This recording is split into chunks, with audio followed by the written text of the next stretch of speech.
Right, let's take a look here at the riots that we're seeing in Minnesota. So I don't know how much you've read about this story. Another shot another black man, and as a consequence, there are riots. People are burning their neighborhood down.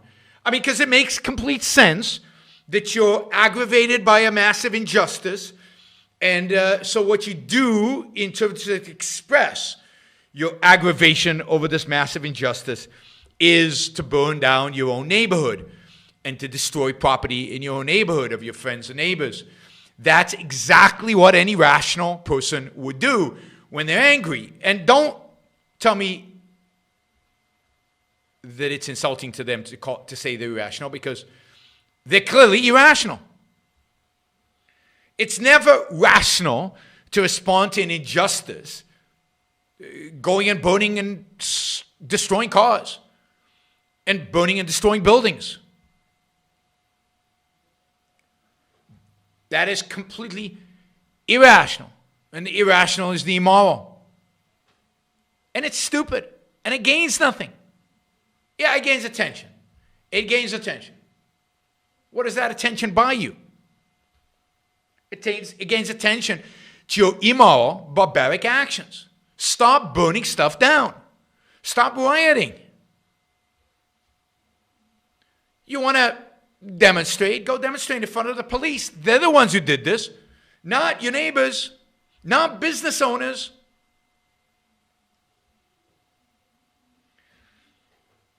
No, it is not rational. Now, if you understand what rational actually means,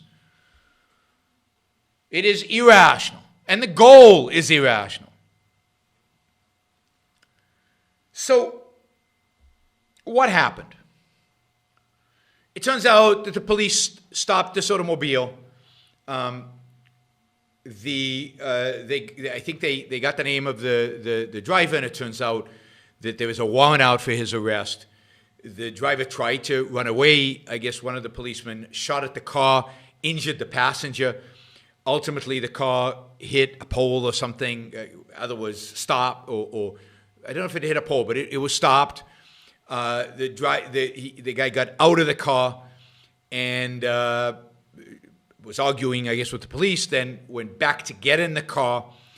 And at this point, the police aimed a gun at him and shot him. He was trying to escape arrest. What makes this ludicrous, the whole thing ludicrous, and an illustration of stuff that I've talked about last year, after the George Floyd thing, is that the cop supposedly tried to shoot him with a taser and drew her gun instead of a taser. The other cop is saying, tase him, and she pulls the trigger thinking she's tasing the guy and shoots him dead. Now that's insane.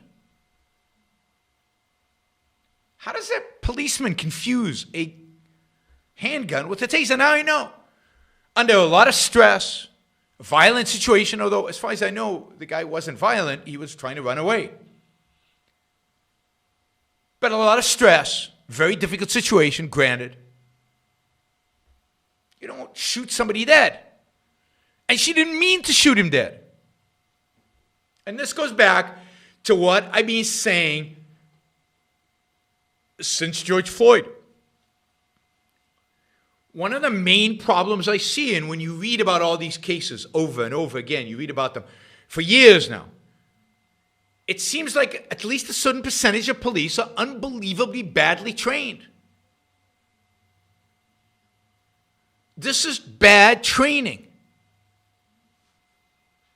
And part of training is to train them under stress, put them in a stressful situation, and then force them to draw and repeat and repeat and repeat. These people, these cops, are carrying guns.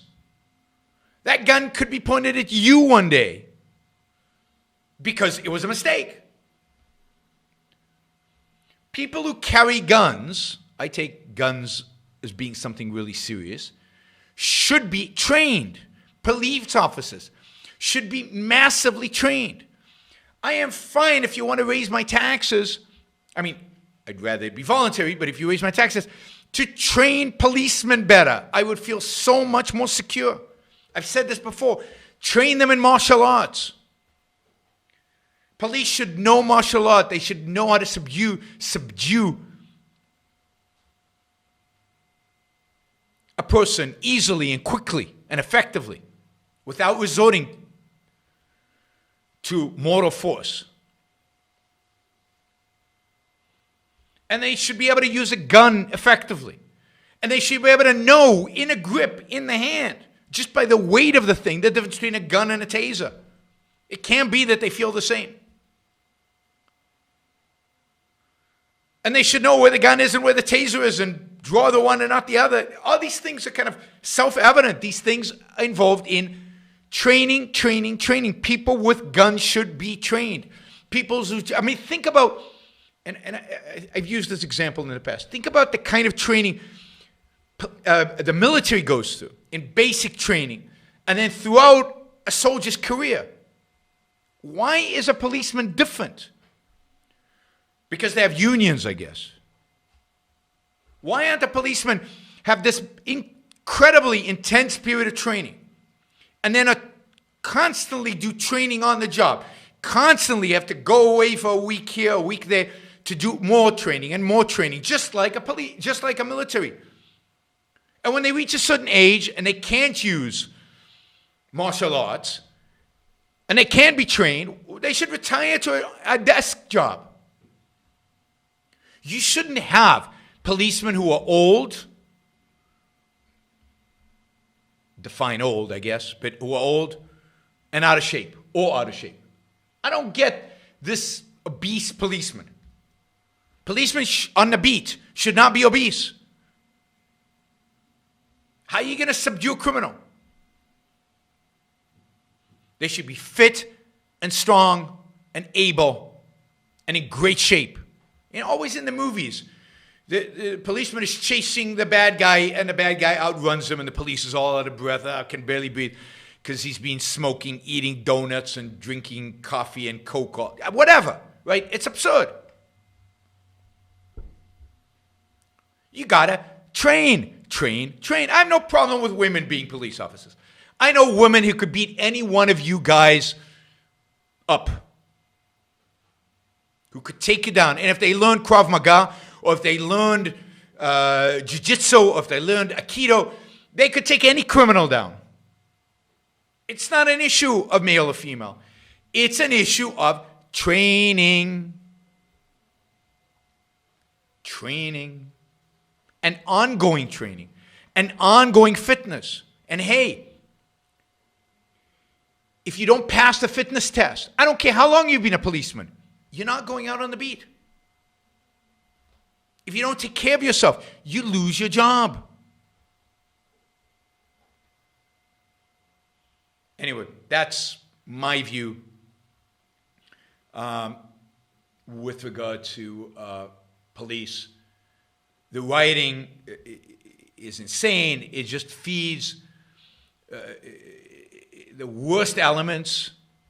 It is kind of the nihilism. And I know, and I appreciate this. I think a lot of it is fueled by frustration, by a sense of nobody's listening and nobody cares. And that is reinforced by the intellectuals and the leaders of the black community, primarily black community, I think is rioting right now. It's reinforced by them. Instead of giving these communities, these individuals, the tools to cope, to deal, to improve their lives, to move on, to get out of these neighborhoods, to make more money, to live a proper human life, instead of that, the leaders want them to become more dependent. The leaders want them to become bigger victims. The leaders want to keep them as victims so they can continue to exploit them, as leaders often do. Instead of emboldening them, providing them with the tools to escape this frustrating situation they're in, which is a situation of poverty where they expect, because and to a large extent, again, I don't blame many of these people. I blame their leaders because they've been told to expect other people to solve their problems, to expect the goodies to come any day now. They've been told that if they play the victim card, they will win. That it's all about victimhood. That is the standard by which we live. This is altruism. This is the code that permeates our society. Everybody's competing on who can be the bigger victim. And again, that is the fault of the critical race theory monsters at the universities who are teaching this real crap, to view everything through the eyes of race. And then the result is this incredible rise of racism on the left, which leads or plays off of the rise of racism on the right, and now they're just competing. Now they're just competing.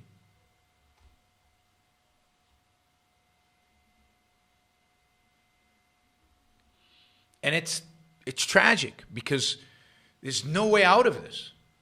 On these standards, on the standard of altruism, on the standard of race, is no way out.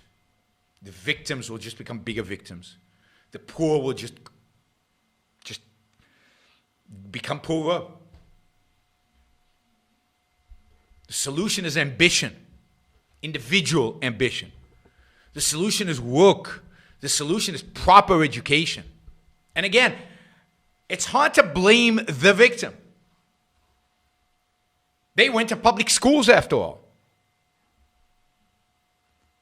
In the name of education, they got rot.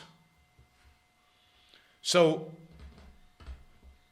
the people to blame here are the people who argue for public education, for more money to public education, instead of arguing for education saving accounts, or even vouchers, or even what do you call the schools that are still owned by the state but are run independently, charter schools.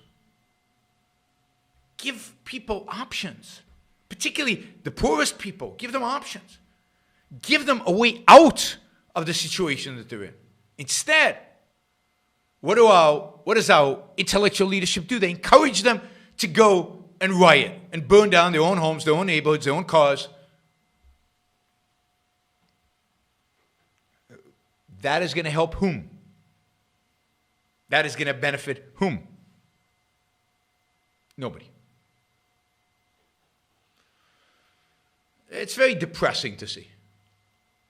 It's very depressing to see. And you know, it's depressing to see because there are real options here. There are real alternatives. And there are real issues. There are real problems. Problems of lack of police training, police brutality, police incompetence that should be addressed. But instead, it becomes about riots.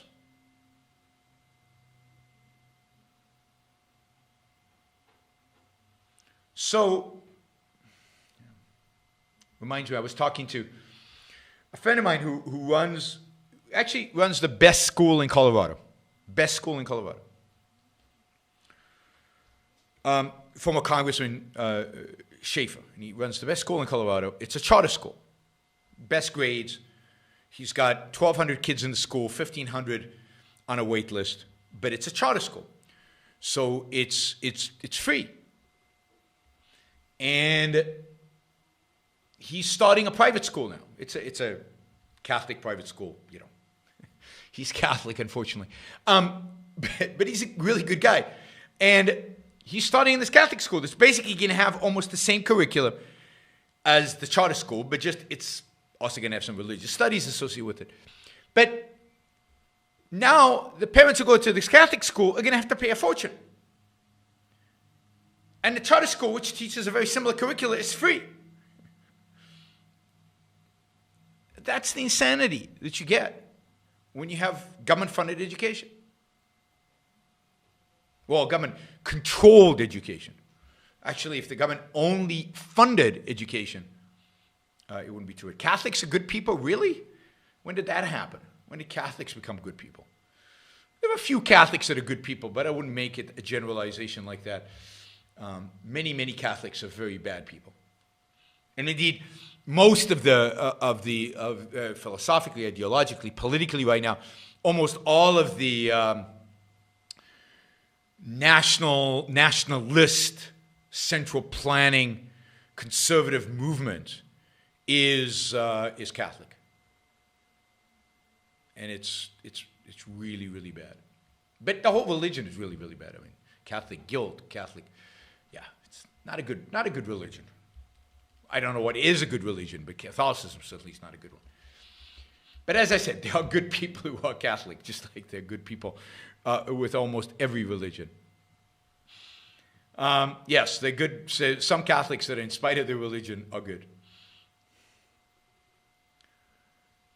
There's still a conversation on my chat about arepas. That's how,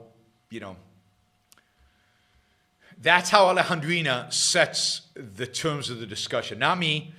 They're not debating what I'm saying. They're debating what Alejandrina says. That's what's important.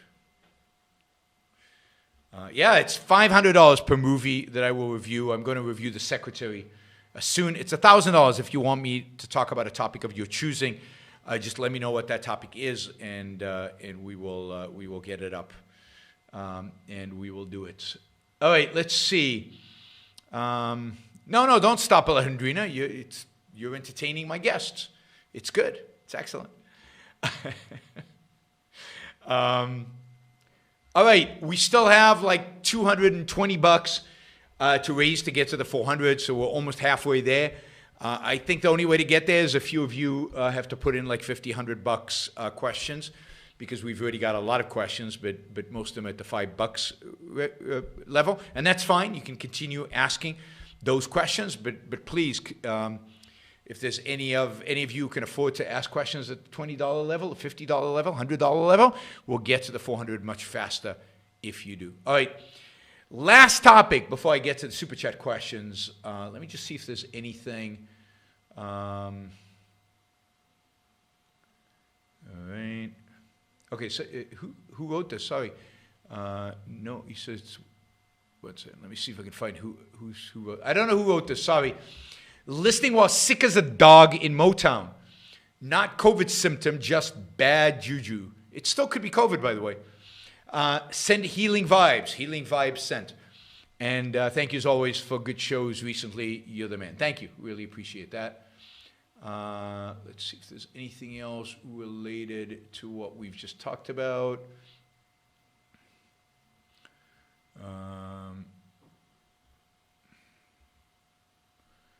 Police won't need.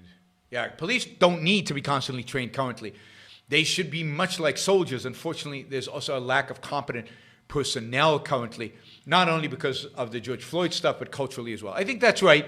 But they need some training. First of all, they need to be reminded of weapons training, because a lot of what happens in an emergency is instinctual. To build those, I mean, instinctual means really fast, right? Automatic, not instinctual, automatized. To build and to maintain that automation, you have to drill it. So they need, at least periodically, to go through the drills. They don't have to be soldiers because they're not engaged in combat, but they are engaged in stressful situations that require them to be in good physical shape and sharp mentally and be able to deal with the situation. You don't shoot a gun when you think you're shooting a taser. It's just mind-boggling that stuff happens. And it's scary because any one of us could be on the other side of that.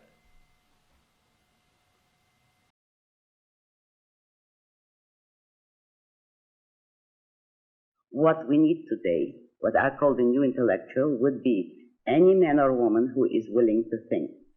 Meaning, any man or woman who knows that man's life must be guided by reason, by the intellect, not by feelings, wishes, whims, or mystic revelations. Any man or woman who values his life and who does not want to give in to today's cult of despair, cynicism, and impotence, and does not intend to give up the world to the dark ages and to the rule of the collectivist brute.